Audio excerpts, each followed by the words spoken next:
The victim mentality always sees life as a struggle against oppressing forces. Victim versus oppressor. Black versus white. Democrat versus Republican. Liberal versus conservative. Tolerant versus racist. These counter forces are a means to divide people into smaller and more controllable tribe, making life simply about us versus them and asking everyone whose side they are on. Choose wisely. Racial division is among the strongest method to keep black people submissive and making them fearful of straying away from the controlled narrative. Welcome to Keith and I Don't Tread on Anyone in the Libertarian Institute. Today we will be discussing Black Victim to Black Victor with Adam Coleman, the author. Check him out at Speaking Wrong at the Right Time. That can be found at adambcoleman.com. At his Substack, you will find it in the description below. Mr. Coleman, thanks so much for your time. Thank you for having me. I appreciate it. What is the victim mindset? The victim mindset is leaning on being incapable of doing something unless you are being advocated for, unless someone pulls you along, waiting for someone else to do for you rather than doing for yourself. And then always pointing blame at someone when something doesn't go in your particular direction. So that is much of the victim mindset, if I was to give like a very general description. How can we differentiate between genuine victims who need help and sympathy versus people who just are not as ambitious as they should be? I think with genuine victims, you have someone, one, you can see a direct line as to how they were victimized. And then there's usually some sort of resolution that is attached to it. And I think people with a victim mentality find blame without resolution. They don't come up with a resolution themselves. They don't attempt to move forward. So let's say, for example, I'm a victim of assault, right? And then I say, well, I can't go to work because I was assaulted. And then I can't do this because I was assaulted. And so it always just becomes a reason why I can't do certain things. And it seems, I would say, not genuine. Now let's go even further. I can't do this because my mother was assaulted. Well, I mean, like, how does that stop you from doing the thing that you wanted to do because someone else was hurt, right? So that becomes another excuse to stay as a victim, even though you're not personally a victim of that particular situation. And so, much of me writing this book was a result of the death of George Floyd, a single man that the vast majority of the population had no idea who he was prior to his death.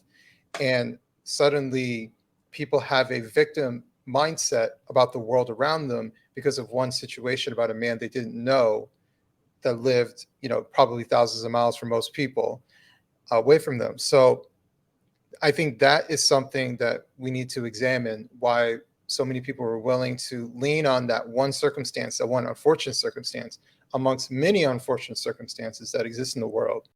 Why that one was so important to them to stop them from doing what they're doing, or to stop them from seeing the world in a particular light, to change their perception. And I think much of that is rooted in this favorability towards having a victim mindset, rewarding people for having a victim mindset. So that's why I think also, like, when you hear about rape victims, actually, I was just about to say it, they call them survivors, right?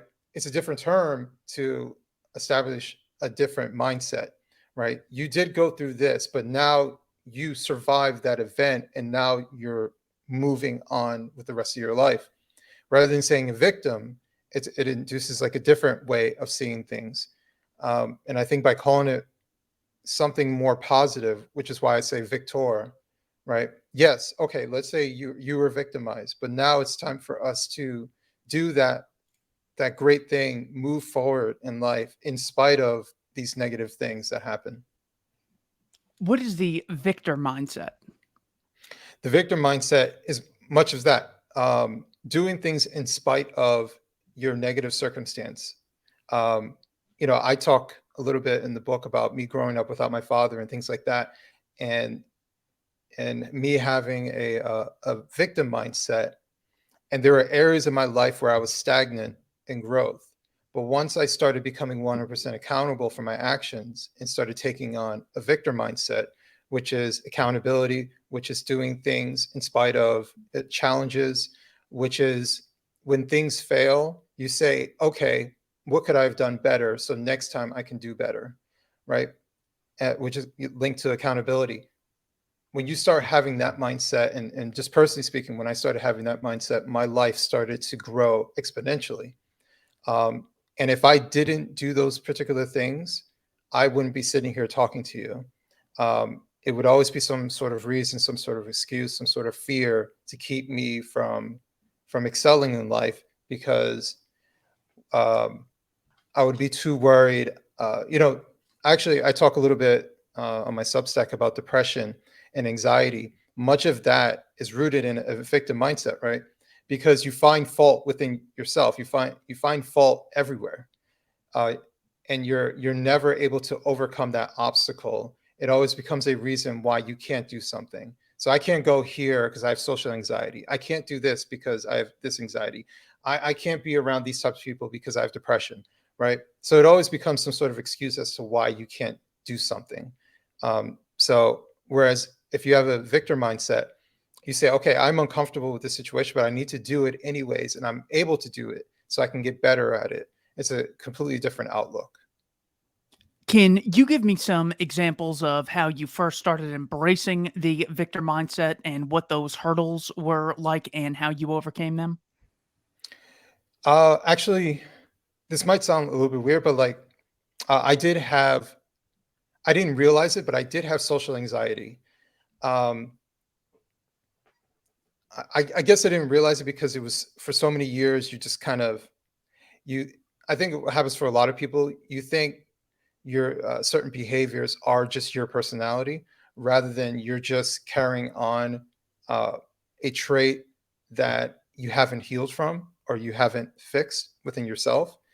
Um, I had accidentally, I say accidentally because I was supposed to travel with someone and they weren't able to go, but I booked a trip to bounce around Europe, 4 countries by myself, and then I went, and I went to Germany, Netherlands, England, and France. So from a social anxiety standpoint, quite literally everything that you're doing is new. And I was nervous at first, and then I accomplished something, like something as simple as I said I was going to go to this party tonight. I found a taxi in Germany. I went to the party. I met new people. I had a great time.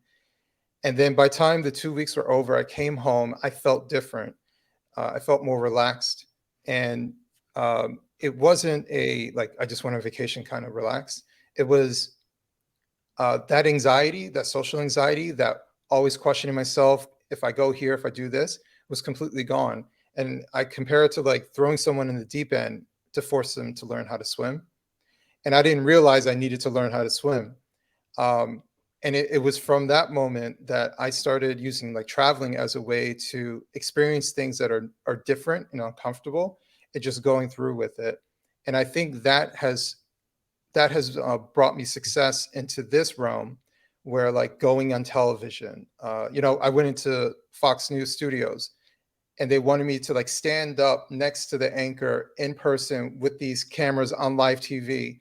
I've never done anything like that. And the social anxiety part would have stopped me. And of course you get like a little bit nervous, but you go through it.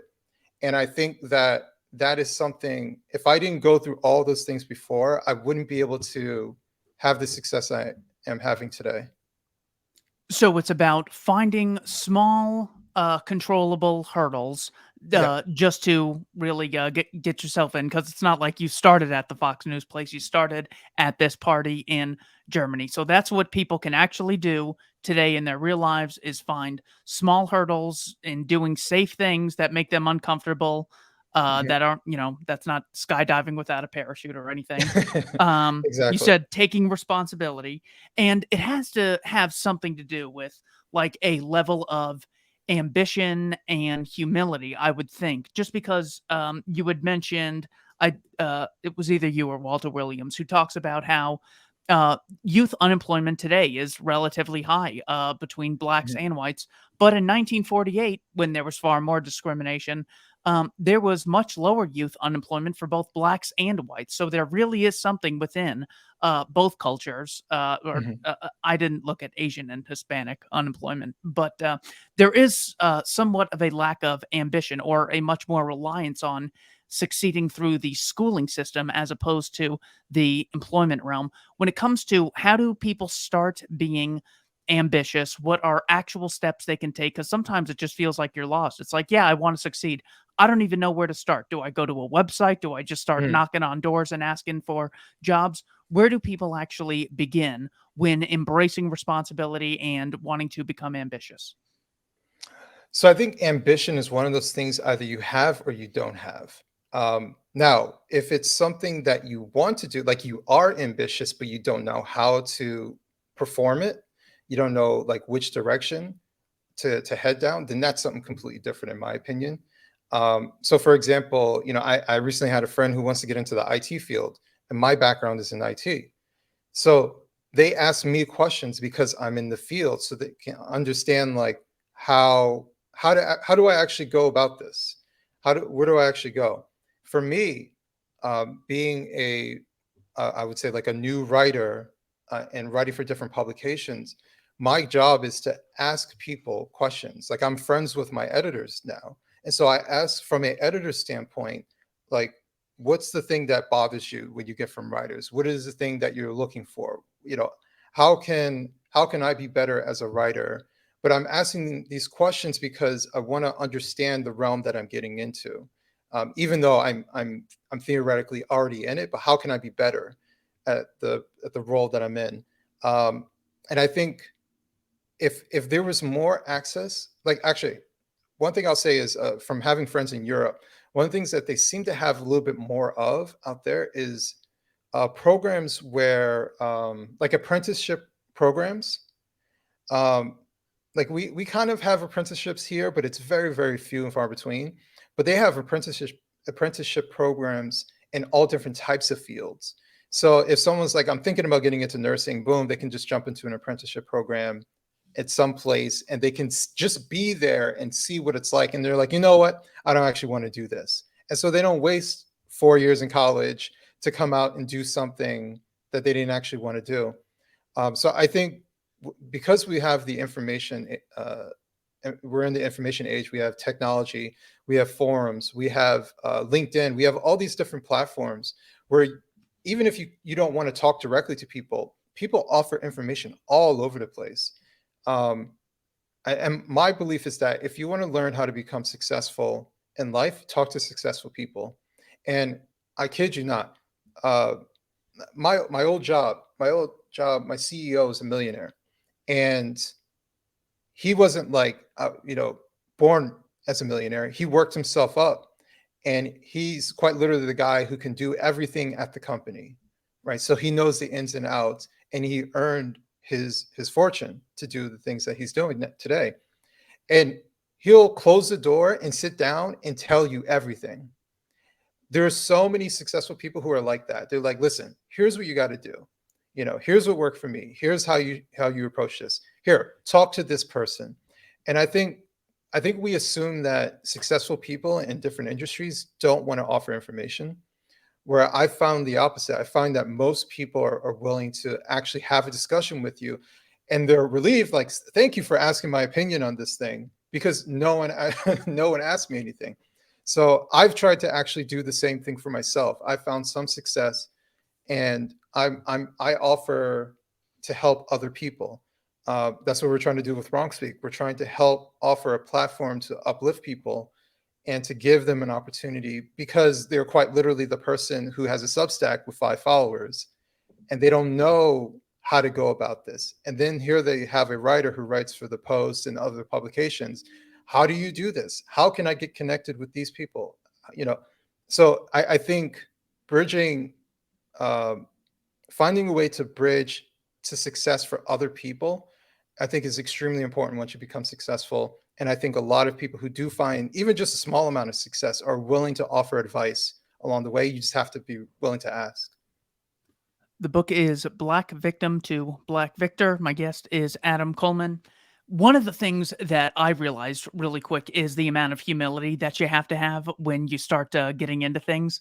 I Yeah. took an unpaid internship, and you would have thought that I was like signing a 1 billion year Scientology contract with the way that my friends and family were like, "Oh, you're not getting paid. You're working without getting paid." I said, "How much do you think 4 years of college is going to pay me?" Pays me about negative $10,000 a semester. That's what it Mhm. is. I actually have to pay to go work and then go home and do the homework. But for some reason, when I was in the entrepreneurial sector working, it was literally a 12-day internship, 3 days a week for 4 days a week, or 3 days a week for 4 weeks. And Yeah. everyone like couldn't believe that I was allowing myself to get exploited. I learned more in the first 3 days about how to work with customers and how to negotiate and how to learn on the job skills in those, first 2 or 3 days than I did from like months of school. So just getting in there really is so different than what schooling has to offer. Any major lessons you want to share with the audience about what you learned writing a book, publishing a book, and trying to market it? Because I've seen you at TPUSA. I met Mhm. your wife at Freedom Fest. What's some advice you have? Okay, so writing a book, have patience. Um, that's the biggest thing. Have patience, and understand you're always going to be editing, unless you start like unless you write, you finish, you do your first book. Then after that it becomes easier and easier. Like if you ask yourself, like, how's Ben Shapiro writing like 2 books a year? Like, it's because you got it down, and you can do it faster. You have the layout in your head and you can just do it. But when you're first trying to attempt to do it, I tell people this free advice: if you can come up with at least 10 chapter titles, you might have a book. So I quite literally open up a folder and create Word documents with the title of the chapter. And that's just my starting point. So it's kind of like the foundation of the house. If I have a foundation, then I can build upon it. If I don't, if it's like, oh, I got this idea and I can only come up with like 2 or 3 chapter ideas to kind of break it down, then I don't. Um, but then from that 10, I would say at least 10. From that 10, then you can start. It doesn't mean you'll always have 10. It could eventually might turn into 15. Um, I've had it in this book where I had a whole bunch of chapters and I cut a bunch out, because it just seemed redundant, or it wasn't necessary, or I already touched upon it in this chapter, so I just took paragraphs from one chapter into another. But that's a great starting point for people, because I think a lot of people think approaching a book means starting from page 1 of chapter 1, and that's not how it works. Um, in the beginning, you're likely not going to know how the book starts, especially if it's your first time. So you likely don't know how the book starts. I would say write to what you're feeling at that moment. So if you have 10 chapters and you're like, but there's this one chapter I'm really feeling right now, then write towards that chapter, right? And then work your way as time goes on. Another thing is, find a consistent time and place and invest an hour to 2 hours writing.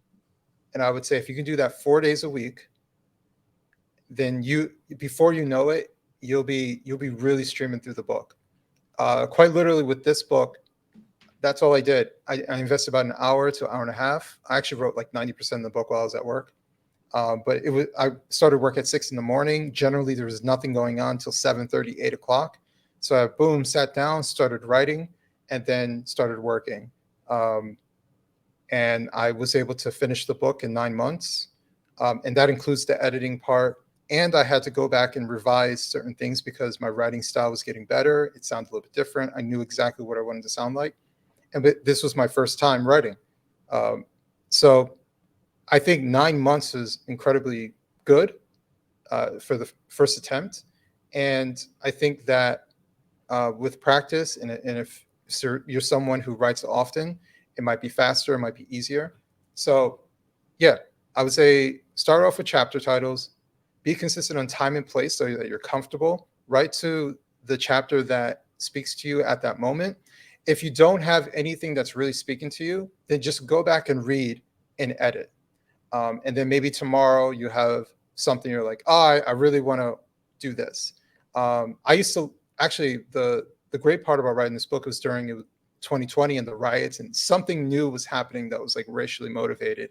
And so on my drive to work, I would listen to it on like some podcast or like some news stream, and I would like, oh, and I'd get to the office, and then I was able to really address it. So that was like extra motivation for me to write the book. But yeah, I mean, those are like simple, very simple concepts that I would tell people. If this is your first time writing a book, that's how you should approach it. On to people taking more responsibility for their actions. You had a interesting comment in the book where you had mentioned that people will be very unhappy with a number of partners they had. Oh, there's no good women out there. Oh, there's no good men out there. And you have revived the Kevin Samuels mindset of what makes you such a bad judge of character? What is it that you're doing where you're the one who picks this person, invests time and money, and then keeps getting let down? Not that anytime someone screws you over, they're not responsible, but you do have some role to play in this because you are a person with the ability to make decisions. What are some of the things people should look for when finding a potential spouse? What are some red flags they should avoid?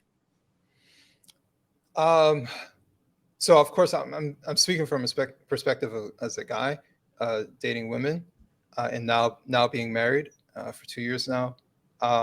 Find someone who has the humility to say that they're wrong, and be willing to say when you're wrong.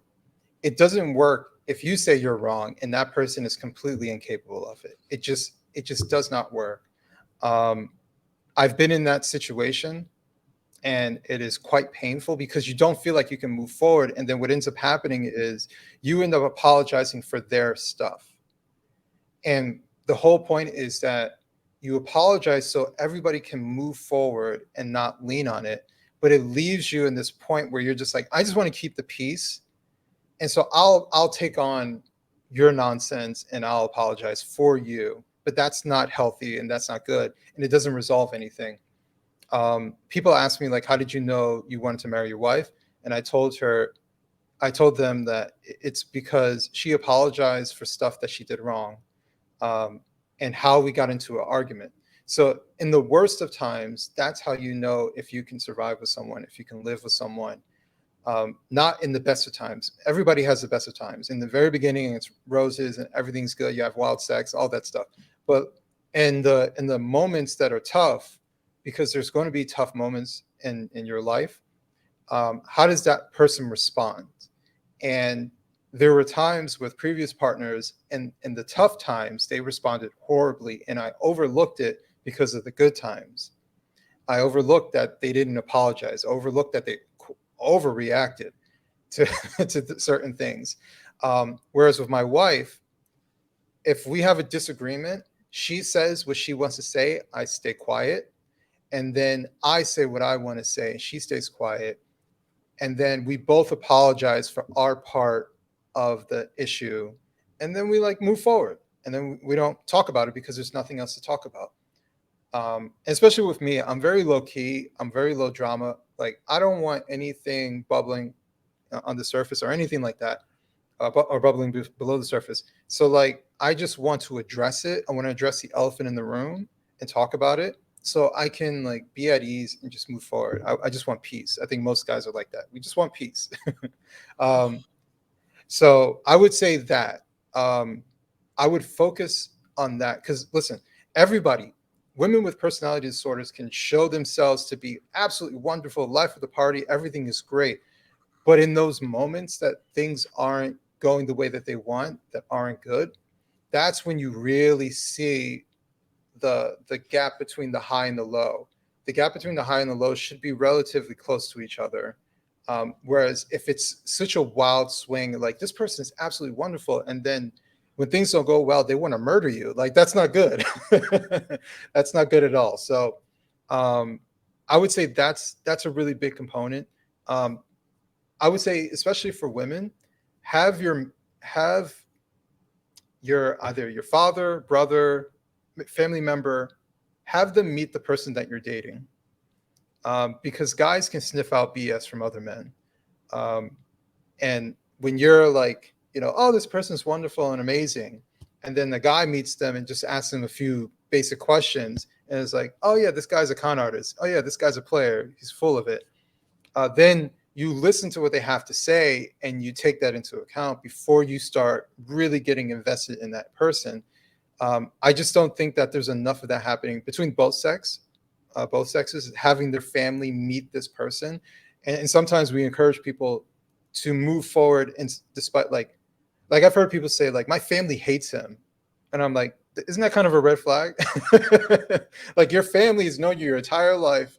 You know, if they're a good family, they care about your well-being, and then they meet this person, and you're like, they don't like my choice, so I'm going to reject the people I've known my entire life for this stranger. That seems like a bad idea. So we need to, I would say, take some input from people that care about you, that genuinely care about you, and see what they think. And so that's why, like, I brought her around my family. They all love her. I bring her around my friends. They all love her. So I'm like, I feel comfortable with my decision because everybody that meets her loves her. So yeah. I want to look at the cultural divide that is constantly pushed and get your take on a few things. Here we have Sure. Penguin.co, the publishers, where they published an excerpt from Ibram X. Kendi, where he discusses his book, How to Be an Anti Racist. And he begins with a definition: racist, one who is supporting a racist policy through their actions or inaction or expressing a racist idea, whereas an anti racist is one who is supporting an anti racist policy through their actions or expressing an anti racist idea. What do you think of when you hear this definition? Is it accurate? What are the shortcomings? I mean, it basically brings into line. Um, it's almost like it's very religious sounding, because it's one thing to say like a racist is a person who does racist things. Okay, that makes sense.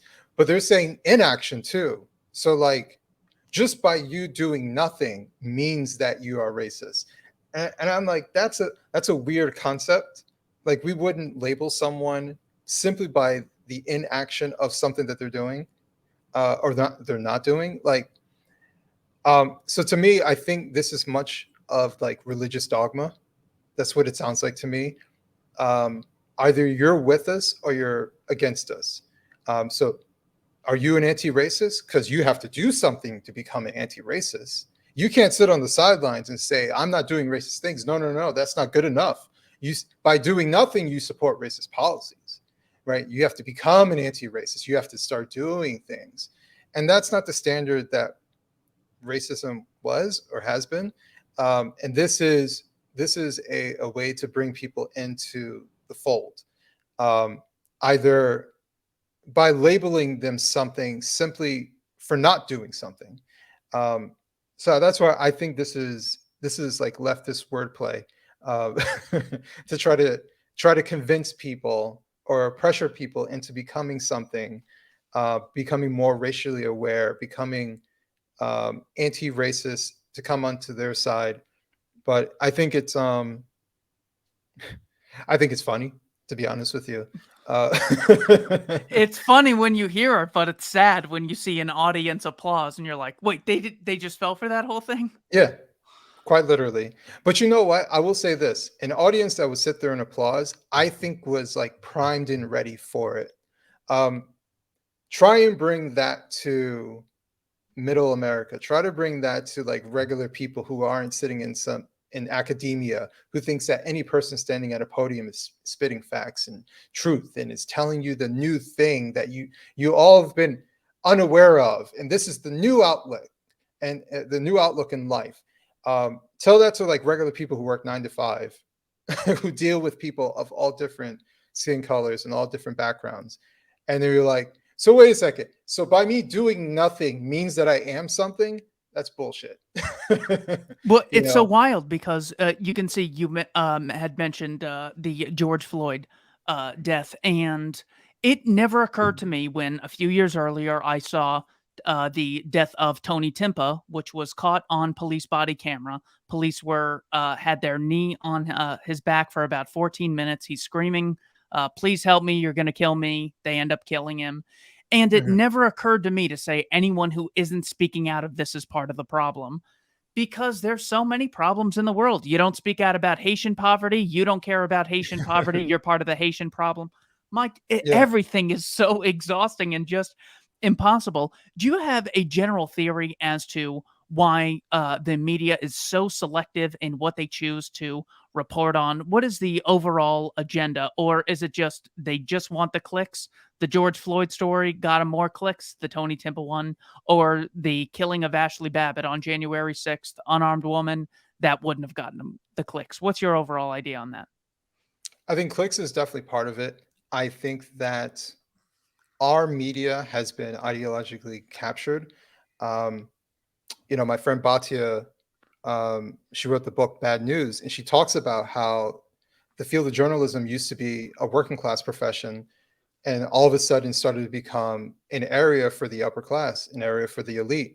It's why the New York Times only takes in Harvard, Princeton, Ivy League students, or if not Ivy League, top university journalism students. Well, what do you find at these places? Well, the progressive ideology. They all get, fed even just some sort of progressive ideology while they're there, whether it's in class or in the general surrounding. That's the taboo thing to, not taboo. That's the in vogue thing to do, and the in vogue thing to hear. So that's why when George Floyd happened, and this has been happening for a period of time, but when George Floyd happened, it just took a whole another step. Because before it was just like show the black person bleeding and with the cop, right? That was because that was sensational. But now it's like sensational plus an ideological bent, right? So now you can show the cop with the knee on the back of George Floyd, and then you can bring on this leftist professor onto MSNBC to give you his leftist viewpoint as to why the systemic racism has been permeating for decades. Like it's it's both now. It's sensational and it's ideological, and I think very much so of the media. It is ruled by the upper class to dictate what the rest of the people should do and how they should see the world. And it's what motivated me to even write the book in the first place, because it's not the world that I've lived in. I've lived in various states. I've lived in 5 states in my life. I've lived in various areas, urban, rural, and suburban. I've been around white people my entire life. I've been around all different types of demographics of people, even the building that I live in today. Uh, Indian, Muslim, white, like all different types of people. You know what we do? We all get along. We're all cordial to each other. Like that's what most people are like. Are there racists that exist in our society? Yes, because hatred exists and you'll never get rid of hatred. There are people who hate people who have different color hair, like for arbitrary reasons, people who don't like Catholics just because. Like, who knows? But those people are illogical and they're not the majority in our society. They're not even close to being the majority in our society. And what we hear from these people, and I actually think much of what we hear from the upper class media elite is projection, because they're dealing with snobby elitists, like especially if you're a black upper class and you're dealing with snobby elitists who might find some sort of reason to not like you, and then maybe they say some borderline racist stuff to you, like legitimately, and then they go around saying like, I'm dealing with all these, children of millionaires who don't like black people. This is the representation of white people in America. And I'm like, no, it's not. You're dealing with a particular demographic of prep school kids who were raised by snobby parents who like that's something very particular. So that's my like working theory as to why they go so hard. But I think there is a huge class element. It's not to say that everybody who's wealthy is like this, but what I'm saying is there's a bent as far as the people who are ideological, the people who are of the upper class, because they are following the anti-racism mantra, they're doing something, right? They're writing the article, they're doing their part to be a good anti-racist. And being a good anti-racist means projecting onto the rest of the population to show how they're the anti-racist and that everybody else is wrong by inaction. Everybody else is perpetuating white supremacy by inaction. So that's why it's even more offensive, because they're taught to do something. And meanwhile, we're just trying to go to work, have enough money to buy groceries, and put gas in our car. And then we're being told that we're bad people simply because we're just trying to live life as best we can. And we're just generally respectful to other people, even if they look different than us, by a very particular class of people. And that's the part that offends me. And that's why a lot of my articles talk about the class element, because not enough people do.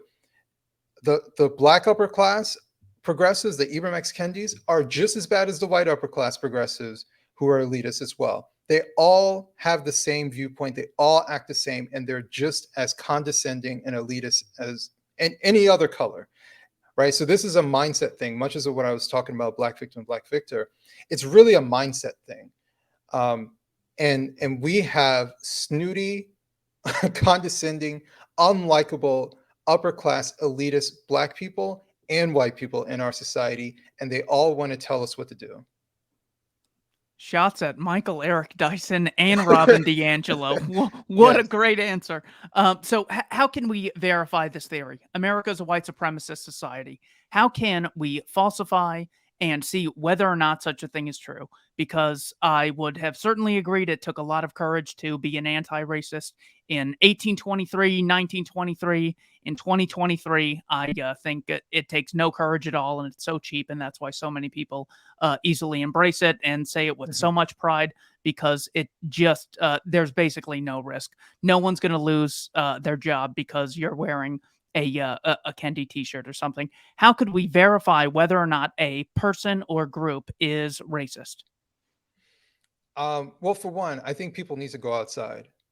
I think the reason why this was able to kind of take off with George Floyd was the perfect storm of COVID and COVID restrictions.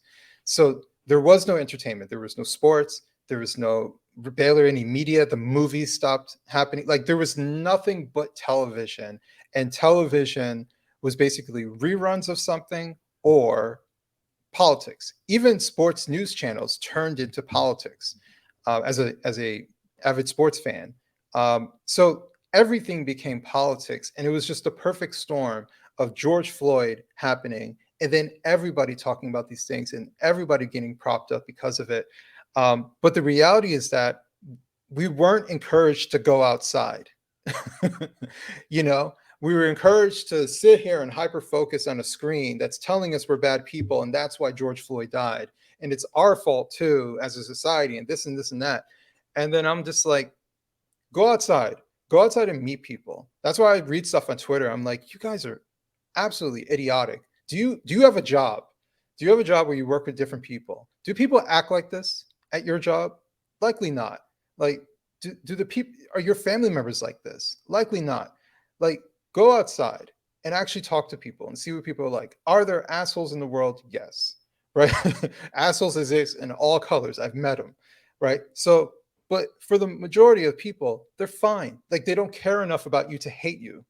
Like, just go outside and meet people and talk to people. And generally, they're cordial. You know what people talk to me as a stranger most often? People who don't look like me. They're like standing in line waiting, like, man, this line's taking a little while. Yeah, it is. It's like, man, it is beautiful out today. These people don't even look like me. They don't even know who I am, and they're talking to me. Like, that's the type of environment that people are living in, especially when you're in the South. Like, people have full blown conversations with you.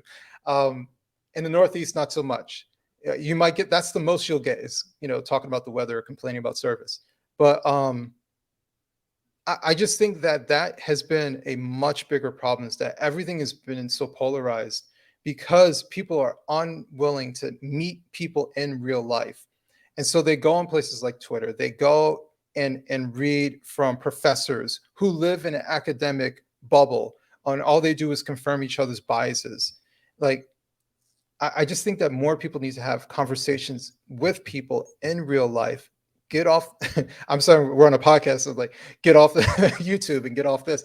But I'm just saying, like, occasionally, you want to get off these things and actually meet people. And I think that's how you kind of, at least for me, that's how you not go into that level of the world is over, black pill, we're all doomed. It's because you're able to balance that with, I went outside and my life is pretty normal and things are generally fine. So, which is true, they're both true. You kind of have to balance it that essentially the world is complex. There are always going to be bad things, but there are tons of good things and there are tons of good people and there are some bad people as well. Right. So it's kind of, you have to go day by day and just live your life, but people have to actually live their life and not live vicariously through a narrative. So when it comes to being primed to hear something, hear about a story, any story that really motivates you, you first have to be primed for in order for it to really have an effect. Let's do a bit of a role play. I will Mhm. be a fake social justice warrior coming from a different angle, and you give me your response. Um, Here is an article titled "The Gender Death Gap at the Libertarian Institute." According Mhm. to Washington Post, an overwhelming majority of people shot and killed by police are male, over 95%, while the overall male population is roughly 50%. More than half the victims are between 20 and 40 years old. The huge difference in workplace fatalities between men and women, with 4,761 men dying on the job compared to 386 women in 2017. The fatality rate for men was about 10 times that of women, 5.7 per 100,000 versus 0.6 per 100,000. So this proves institutional systemic sexism against men. This is a result of men having been conscripted into the military. This is a historical result after all those injustices. Men are more likely to be homeless. Men are more likely to pay more for car insurance, more likely to pay more for um, life insurance, and men are frequently genitally mutilated at birth with circumcision. So we live in a female supremacist society. What, if anything, is wrong with that mindset that I just put forth? It ignores um, it ignores a biological reality that men tend to be more violent, and also like the things that you're reading, these are like on the extremes. So like if you bring up prison stats, right? Obviously, not every man has been to prison, right? But on the extremes, the men that would end up in prison are more willing to take risks and they're likely more violent. It's somewhere in that combination, depending on why they're ending up in prison. But they're on the extremes, and the extremes are much greater for men. Doesn't mean that women aren't violent. Obviously, there are violent women, but the level of extremes for women, as far as being violent, are much lower. So I think men on the extremes are more violent than women, hence why they have more interactions with the police. They're also less risk adverse, whereas women are more risk averse. So you have these biological realities. Part of it's testosterone, you know, um, and in other biological. I'm not a biologist or anything like that. So there are basic biological reasons why men and women are different. Men and women approach things differently. Like I said, men take more risks. They're willing to do riskier jobs. Some of those riskier jobs require more strength, which is why it puts us in a position of being killed. Men are biologically stronger than women. So you have all these different things that are biologically connected. Now, I think there was one you were talking about. Um, I think there was one that could be seen as like social. What was it? It wasn't the circumcision part. It was I think Military just conscription. I You would still say all men 18 to 26 sign up for the selective service system. You might have to be sent to Ukraine, Taiwan, Baghdad, wherever Joe Biden says. So that is interesting because I think that is a result of, well, actually, I think it's a result of a couple things. I think that's a result of purpose, because I've talked to people, and I've talked to people in the military, and they'll tell you stories. Like, so many people would just like, I don't know what else I would do in my life if I just didn't go to the military, and that gave me structure, and that taught me how to do something, and I was able to figure my life out from there. So I think that's a purpose oriented thing. I know people like to bring up World War II and Normandy and all these different things, and I think that could be seen as much of a purpose thing. I think men are highly purpose driven. The men who kill themselves, you didn't bring up suicides, but men who I think men and women tend to commit suicide for different reasons. Men commit suicide more than women, but I think a lot of times men commit suicide more so because of a lack of purpose in a particular circumstance. So, like, one of the things we don't really talk about is men who commit suicide because they lost custody of their kids, right? Men commit suicide because of an extreme loss. Like, let's say you had a profession and everything was great, and then you lost your job in 2008, and then your wife is like, well, you have no money, and I'm out, and I'm divorcing you, and I'm taking the house. Like, you just had an extreme loss of things that you earned and you tried to build. And that might lead someone into a point of saying, what is the point? I have no more purpose. Everything that I worked hard for is now taken away from me. It's gone. Then that's the lack of purpose, and that's where they might do that. I think that's where you see the epidemic of drugs and things of that nature. The homelessness part, I think, I would say, tend to be linked with drugs. That's also a feeling of lack of purpose. What's the point of even being here? Let me just drown away. Let me mask how I'm feeling.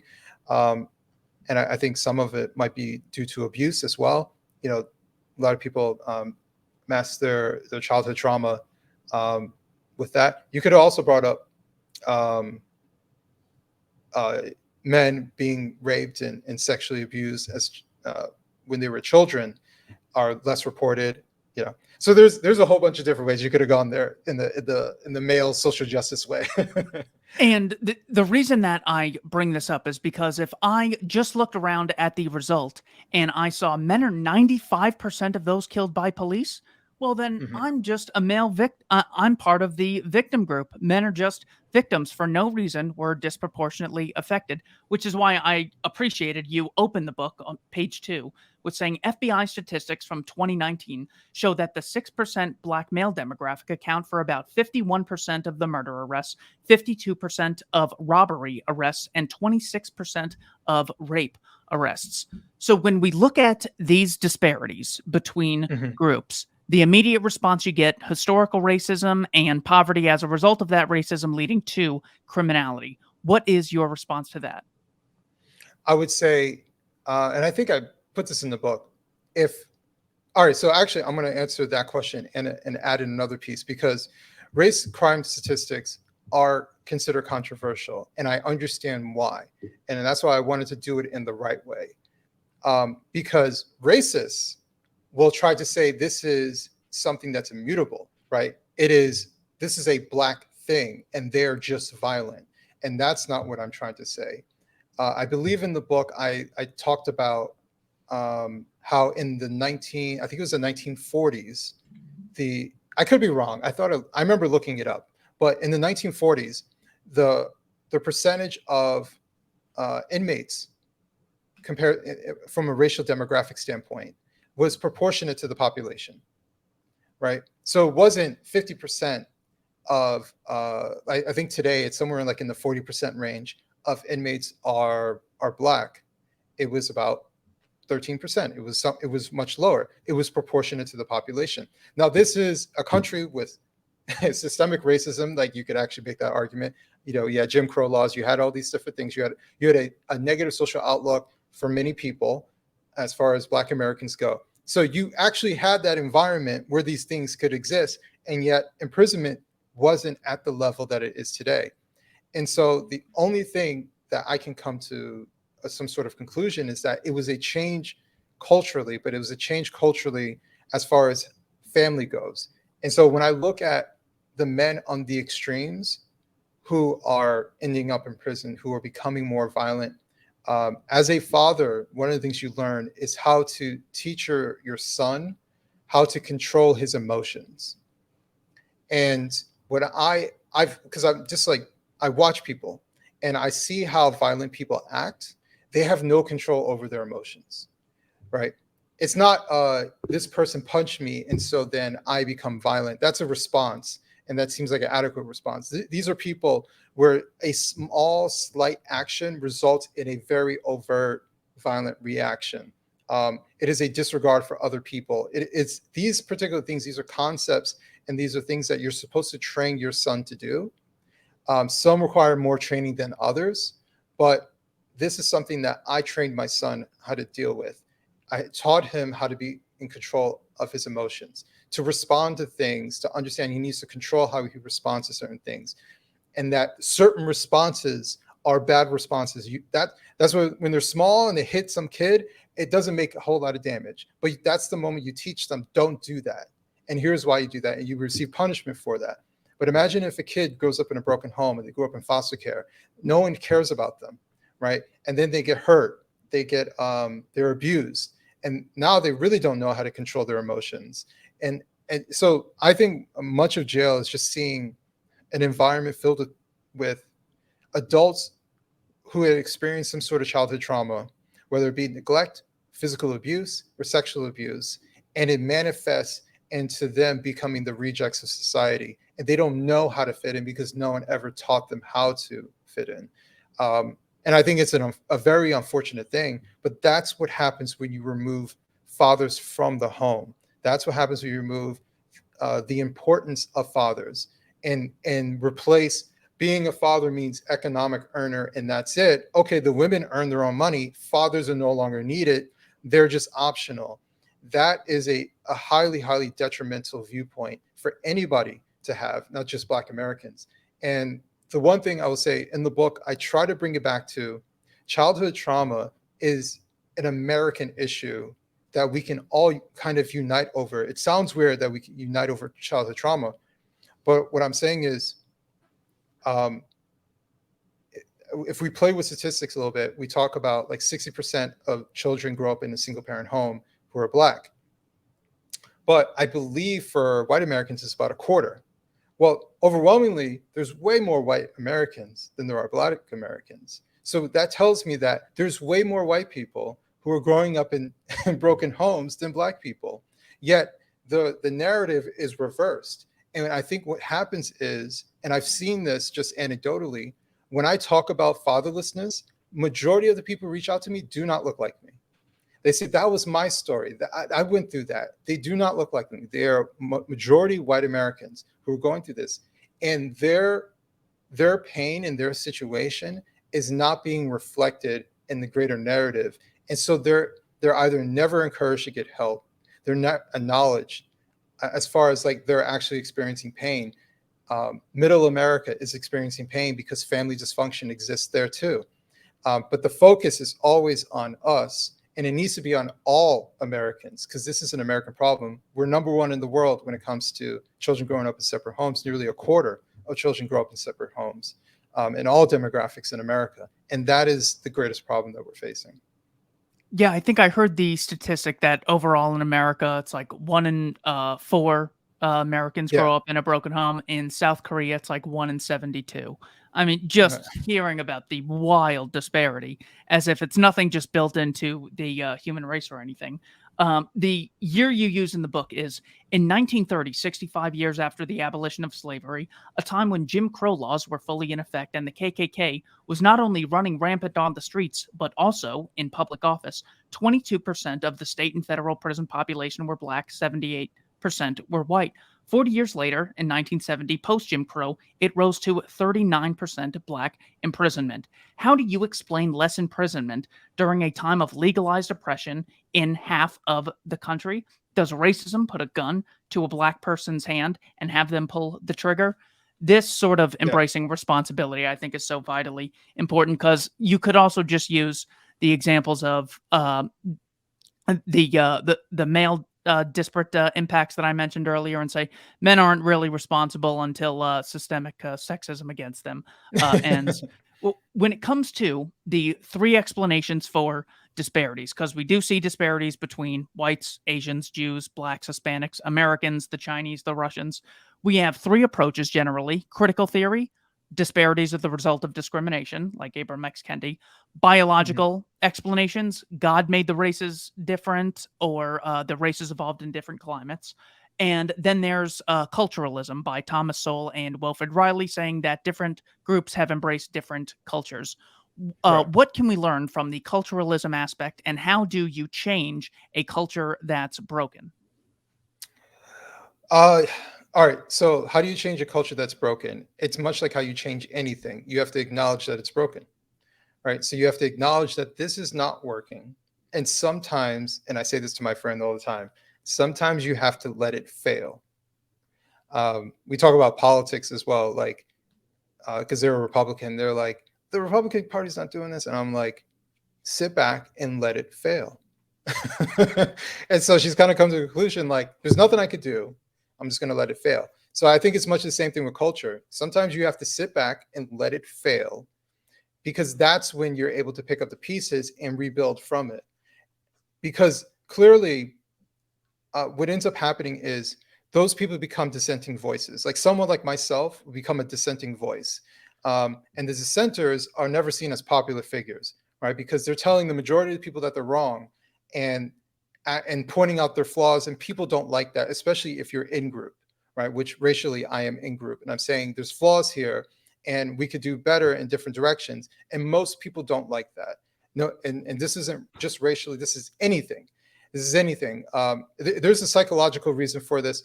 The in group, someone from the in group who criticizes the in group, it gets more backlash than someone from the out group who's criticizing a different group, right? That's because they're seen as traitors. You know, it's a much harsher thing, and that's a real dynamic, and it's a real thing. So sometimes as a dissenter, even though I did my part to try and warn, but at the same time, sometimes you have to let it fail. And when it fails, then that's when you can have people resurrect from it. They can build from it and say, okay, this isn't working as a culture, and we need to do something different.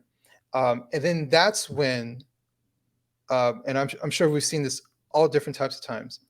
That's when people who are writers, people who are thinkers, who no one cared about their work when they wrote it, all of a sudden 20 years later, 30 years later, you know, half a century later, someone's like, there's this amazing book I just picked up, and it had everything in it, and it's like, oh my god, this person was a prophet.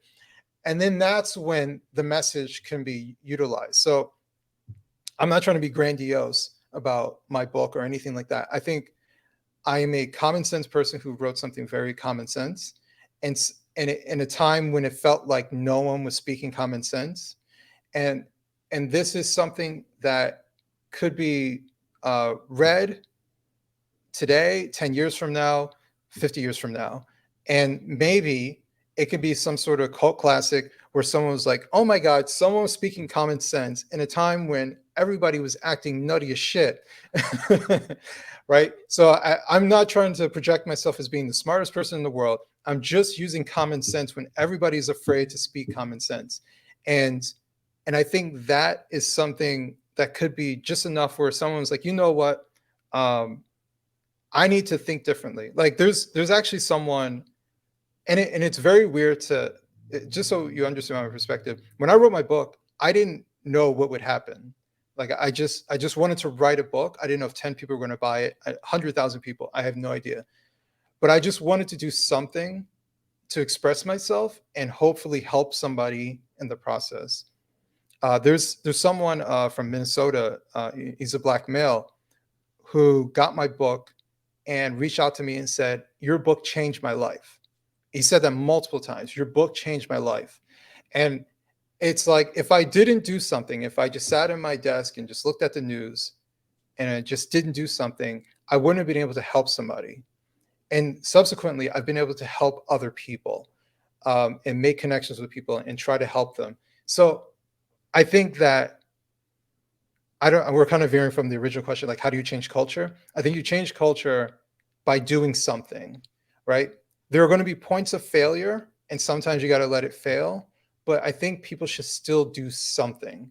And the more people do something about it, then the more likely you're not that much of a dissenting view. Because I really do believe, like, the term silent majority, I think, is a real thing. Most people are unwilling to say the thing, even if it's an obvious thing. They're unwilling to say the thing because they're not willing to stick their neck out, right? And that's fine. Not everybody's supposed to. But the more people that stick their neck out, the less you look like a dissenting view. And I think that even if we just have, if there's 10 more Adam Colemans, 10 more of this, 10 more of that, that makes it look like, hold on a second, there's something going on here. And maybe we need to start having a cultural shift. Let one of us get a major platform where we start shifting a narrative. And that changes things slowly. Then, like how you mentioned Kevin Samuels. Kevin Samuels passed away. I was just having a conversation with my in-laws, and they brought up Kevin Samuels. And we never talked directly with each other about Kevin Samuels, but they came across it because he had an impact on the culture, right? And so I think it's something like that. If he didn't do what he did, he wouldn't have had an impact. And he had a dissenting view, and he received lots of backlash. But now, and especially in his death, it's kind of like, man, now he's gone, but he left a lot of information, and I think that is something it's hard to do, but I think more people need to do it. Yeah, and the reason I think this book is so important is when I was looking for actual things you can do to change the culture, I came across a number of things. Page 15, you mentioned the idea of contagious behavior. So when you see someone like Kevin Samuels dressing in a suit, listening to people calmly, and then responding, having read a lot of books, you want to sort of copy something like that. Page 36, you mentioned that shame is societal's border. So don't be afraid to shame behaviors that can really have a big influence on what people do. You mentioned trendsetters. So this sort of iron law of oligarchy. Anytime there are some people really dedicated to doing things, other people are more likely to copy them. You talk about bridging group identities on page 72, which is great as far as creating a culture for people to believe in. You refer to copying behavioral traits, and most importantly, leading by example. I think those are so productive, and you can actually be, more or less white pilled about so much of this, because if racism was the huge issue, we would not see a 30% difference between Black immigrant incomes and native Black incomes on average. If Right. just the racism worldview does not explain that. I get that there's a selection process with immigrants, but if it's just about racism, how are they getting more money? What box are they checking, if anything? Because they have an accent and they're foreign, they'd be more discriminated against. So the book is excellent. Black Victim to Black Victor. Thank you. One final I wanted to ask you about calling LeBron James Black Batman. That was hilarious. You got to read the book to find out why it is dangerous to yell fire in a crowded theater, so to speak, on a larger scale. Final question. Talk to me about the importance of shame. You call it societal's border control. When we shame nothing, we accept everything. Give me some current practices in American society in general that should be shamed, and why. It's interesting because I was just talking with someone about divorce. And yeah, I hear people say, like, oh, the state shouldn't be involved in divorce. Okay. But here's the problem. The problem is that we don't have social shame about divorce. Years ago, we did. And then you can make that argument that the government doesn't need to be involved in divorce because there are repercussions socially for getting divorced, right? You're seen as someone who discarded your family because you had disagreements. No, you need to get back in there, be a man, be a woman, and take care of your household. We don't have that anymore. Now we have celebrations. Now we have parties for recent divorcees. I'm free. Woo! we don't have that anymore. So that is where the state comes in. And as much as I'm not a huge fan of the government, the state comes in and puts repercussions on people for getting divorced, right? It takes assets away from people getting divorced. Now, it has a lien between the man and the female, but it is something that's involved, but it's unfortunately not a good solution for something like this. I would prefer a social shame. Like we used to talk about teenage pregnancy. Teenage pregnancy was highly looked down upon, which is why I don't know if you've ever heard stories of people from like the 60s where all of a sudden the girl just disappears. Oh, where'd she go? And they make up some story and they send her to some like some remote place where no one knows her to give birth to some child, and all of a sudden their aunt has a new child that they're raising. Right? And it was the reason they would do something like that. It sounds extreme, but the reason they would do something like that, because there was a social shame about having your teenage daughter give birth to a child. And people reacted to that social shame. Now, not so much. Now it's like, I'm a teen mom trying to do the best I can. And the grandmother's there just taking care of the kid. And people just act like, well, it's unfortunate, but that's what life is. And there is no shame about these particular things. These are incredibly unhealthy situations to bring people in. And I just think that having more shame introduced into the culture, into society, actually benefits society. Now, could we have too much shame? Could we? Yeah, you can always go too far in certain things. But I think there are things where it is objectively bad to do. And that's part of the leftist progressive ideology, is to dismantle shame, is to dismantle normatives, right? Things that we consider normal, and just expand your mind so that everything can be normal. It's like, no, that's not how things work in any society. There are always things that are seen as shameful, things that are against the culture. Like, for example, in Japan, when you're on a train, you're not supposed to be on your phone. You're not supposed to talk loudly. This is a place to be quiet. Where other countries, in the United States, unless you're in a quiet car, you can speak on your phone. Now, some people may not like it. Some people are more sensitive than others, but there is no shame to stop that person from hanging up the phone, right? Whereas in Japan, you will get side-eyed, you will get looked at, you might even get talked to for doing something like that, because that is how strongly they would shame that type of behavior. And there are all different types of things that exist in our society that are like that. We have shameful boundaries in our society, and some of it is different than other countries. But there is much of how we talk about family, I don't think we shame the behavior like we should. I think that is why we don't care to have our family be involved in our mate selection, right? Because if we choose badly, then we just chose badly. Matter of fact, I didn't choose badly. That person's just a bad person. It's not my fault anyways. Like, we don't shame any of this behavior because whatever outcome happens, it just happens. That's life, right? Like, you talk to people who have 2-3 kids out of wedlock, and they're just like, I was young and it just happened. And it's like, no, that's not good behavior. That is shameful. It doesn't mean that we should throw rocks at you and kill you. It just means that you don't get a platform to talk about how, that's just what it was. I was young. I was being stupid. No, you become the person that we don't want everybody else to be. Like, you can become the point of ridicule, right? And that is actually something that we need more of. So, life happens, yes. Divorce happens, yes. But the way we're very flippant about it, the way we don't install any shame whatsoever, we don't challenge either sex, like, especially women. We're not allowed to say, like, what could you have done better in this relationship? Nothing. He was a bad person. Just absolutely nothing. Even down to picking this person, you saw no red flags whatsoever in hindsight. It's stuff like this. We can't shame people because they can't be accountable. That's ultimately what it comes down to. And people avoid shame because they avoid accountability.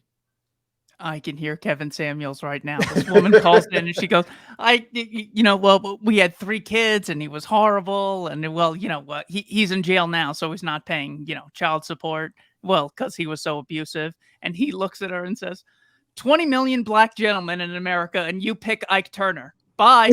And then hangs up.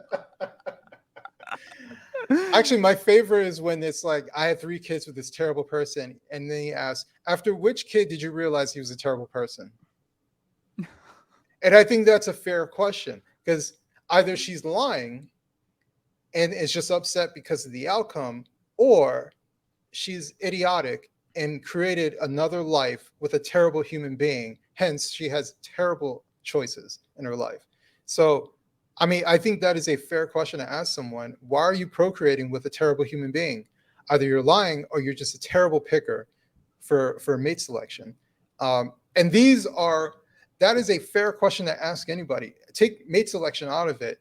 If you say, I invested in 3 companies and they all failed, and they were like, well, you're a terrible investor. Not that these are 3 terrible companies. No. The blame is on you, because apparently you pick companies horribly and you lose your money every time. So, yeah. Well, yeah, and that was another responsibility one. He had a guy call in, and he's like, "Well, I can't find a woman. It's no good women out there. This is all horrible." And he said, and his first question, he's just all about the business. He goes, "How much do you weigh?" And the guy goes, like right now," and he just goes, "Uh-oh." And the reason that was so important is because it's such a display of, can we just not lie and say that guys in good shape are more likely to attract women and appear to be high status than guys who are extremely obese? Can we not live that lie any longer? Guys with more wealth are going to attract more women. Girls who are in very good shape are more likely to attract other guys. He was all about getting to the point and being extremely productive in these conversations while holding people accountable. So it was him mostly who came to mind when you were talking about things like leading by example and how to create a culture like this. Where is the best place to find the book, Black Victim to Black Victor? They can find it on Amazon. I think most people buy it off of Amazon. If you don't want to give money directly to Amazon, you can go to wrongspeak.net. You can purchase a copy there. And we'll ship it out to you. So, yeah. Mr. Coleman, thank you so much for your time. It's been a pleasure.